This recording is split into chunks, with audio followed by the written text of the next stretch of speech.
Jewish Channel's Weekend Review. Why are people calling this Bronx rabbi's conduct a, quote, gray area? Talking with famed playwright and activist Larry Kramer, and more of the Jewish news that's changing your world right now in this episode of the Weekend Review. Hello, and welcome to the Jewish Channel's Weekend Review. I'm Stephen I. Weiss. One Orthodox Jewish rabbi being naked in a sauna with boys and men many times over many years is in the news this week. The New York Times published a months-long investigation Friday into Rabbi Jonathan Rosenblatt, a synagogue rabbi at the Riverdale Jewish Center in the Bronx, New York, and also a prominent figure in the ideological battle between rabbis at Yeshiva University, to which he is faithful, and those of a more liberal bent. Beginning in 1986, and perhaps as late as 1993, according to the New York Times, Rosenblatt would take boys to play racquetball or squash, and then invite them to go into the sauna with him, with both of them naked. Sometime in the early 1990s, Rosenblatt was instructed by his synagogue's board not to do this anymore, and no reports have surfaced of him taking a minor into a sauna at a date later than that. However, the New York Times report did reveal that Rosenblatt then made a practice of doing the same with both adult males who were members of his congregation and with rabbinic interns under his employ. In successive stages, Jewish institutions instructed Rosenblatt not to do this with their members, and Rosenblatt would move on to do it with members of other institutions. For example, around 2002, according to the Times, a synagogue near Columbia University told Rosenblatt he could no longer do these things with the young men from the synagogue. Some years later, Yeshiva University stepped in and decided not to place its rabbinical students with Rosenblatt as interns, though it did still allow students to seek internships with Rosenblatt.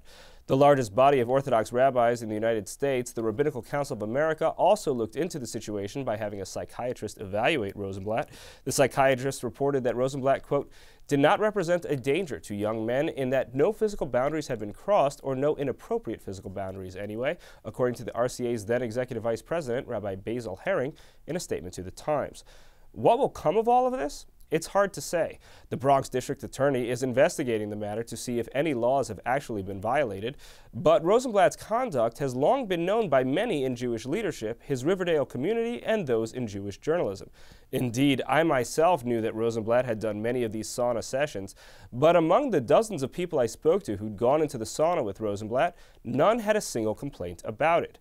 Because there were so many, perhaps hundreds of people who don't feel that they were victimized, and many in the community don't consider this sufficiently inappropriate behavior to call for Rosenblatt's ouster, news outlets are hedging in their wording about his conduct. The Times headlined their take, "Debate over the Rabbi and the Sauna," and the New York Jewish Week wrote of Rosenblatt's conduct existing in a, quote, gray area, and added, "Some stories about rabbinic impropriety are black and white, from physical and sexual abuse to spying on women in states of undress.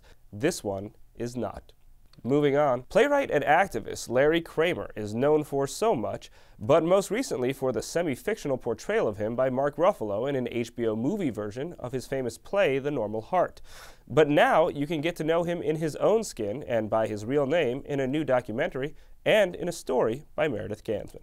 The Los Angeles Times once called author, playwright, and LGBT activist Larry Kramer the angriest man in the world. But on Monday night, Kramer's feelings were different. I'm secretly very happy, but I'm not going to tell anyone. That's because a new documentary on Kramer, Larry Kramer in Love and Anger, will premiere on HBO on June 29th, also in celebration of Kramer's 80th birthday. But Kramer wasn't always keen on being the subject of a documentary, said documentary director Jean Carlamusto. He had been approached by many people and just felt it was all too final, that he wasn't ready for it yet. And, you know, I really felt that he was. Carlamusto first met Kramer in 1987 when she was working with the Gay Men's Health Crisis, which Kramer co-founded in 1981 to fundraise and to help those with HIV/AIDS in the New York area. Kramer himself has AIDS. And at that point in time, Larry was persona non grata, you know. Although everybody knew of him and appreciated, in a way, what he had done, he'd also burned a lot of bridges. In 1981, no one was paying attention to my friends. It was my age group that was hit, and no one was paying any attention, so I could write. So I wrote angry pieces. That speech in the beginning when Larry is going on, plague. Right. If you would look at the whole sequence, Larry starts off very calm in that sequence. He's just trying to give a written speech. but the audience is heckling him. And so after about 10 minutes, that moment happened. And he gave one of the best speeches of his life because he was angry. And he was able in that moment to take his anger and use it to propel him. The 1985 play, The Normal Heart, chronicles the government's and the gay community's reaction to the early days of the AIDS crisis. Kramer wrote the play after being thrown out of GMHC and connecting with his Jewish roots. He visited Auschwitz. And the thing that was, I remember him telling me, the thing that was influential is he realized how early in World War II the concentration camps were set up. Kramer saw the HIV/AIDS epidemic as a kind of genocide too. Film actor Mark Ruffalo starred in the 2014 HBO film adaptation of The Normal Heart. Ruffalo played Ned Weeks, the lead character who Kramer based on himself. It was an enormous honor and terrifying. Larry is probably as close as you're going to get to a real-life superhero. Tony Award-winning director and actor Joe Mantello played Ned Weeks in 2011's Broadway production of The Normal Heart. There is a call to action in that play that still reverberates within me. Carlo Musto says the play is as relevant as ever. It gets stronger and stronger. That's the thing about The Normal Heart. At the time it was done in the 80s, it was powerful. There was also a piece of it that we felt was important, agitprop, you know, because it was meant to get you running out of that theater and doing something. Carlo Musto hopes that with this documentary, Kramer will be further cemented as a part of the history of gays in America. For more on Larry Kramer in Love and Anger, tune into the full broadcast version of The Week in Review.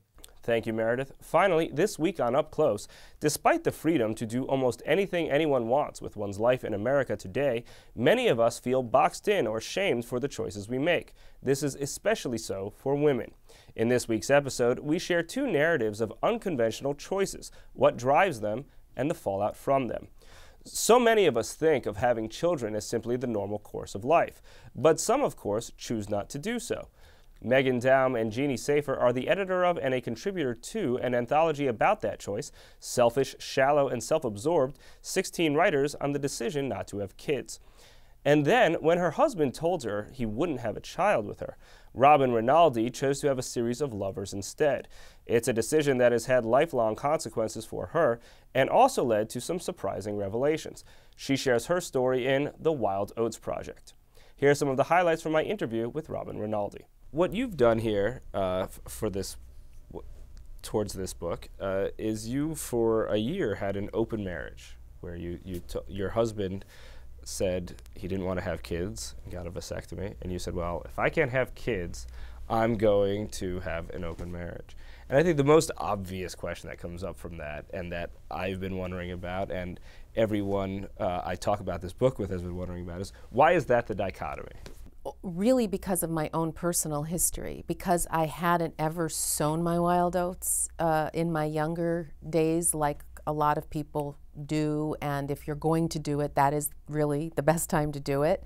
But because I had been so conservative and cautious, I ended up in my early 40s not just hitting midlife with some midlife issues and, you know, midlife introspection going on, and then also having this marital crisis, but then looking back and realizing, wow, I'm not going to have children, and where am I going to be on my deathbed? And in my mind, for whatever reason, and I have some ideas about what the reasons are, even though I was a very happy career woman and had a lot of good things in my life, very lucky in many ways, I felt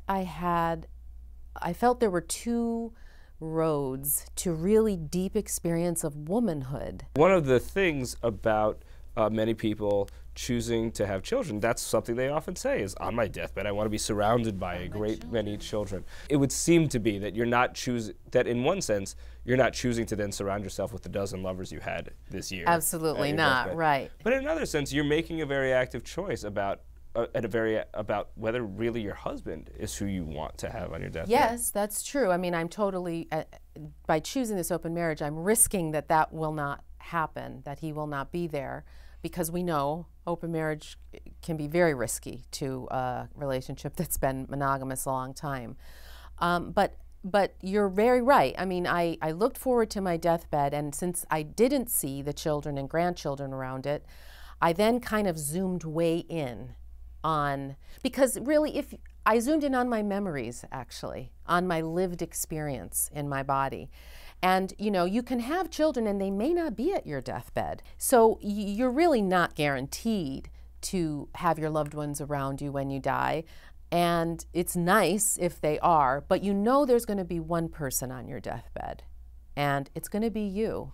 In most marriages in America, it's considered pretty reasonable to say, I want to have kids. Yeah. Right, and it's a reasonable request. And if somebody says, it's often a deal breaker for people getting into marriage, Yes. for people who are in marriage. Yes. And on the other end, saying I want an open marriage, by most people, most of the time, is considered unreasonable, right? And so there's a degree to which you're dealing with reasonableness, Yeah. and kind of where your reasonableness was rejected. Right. At the same time as you're dealing with your deeper desires.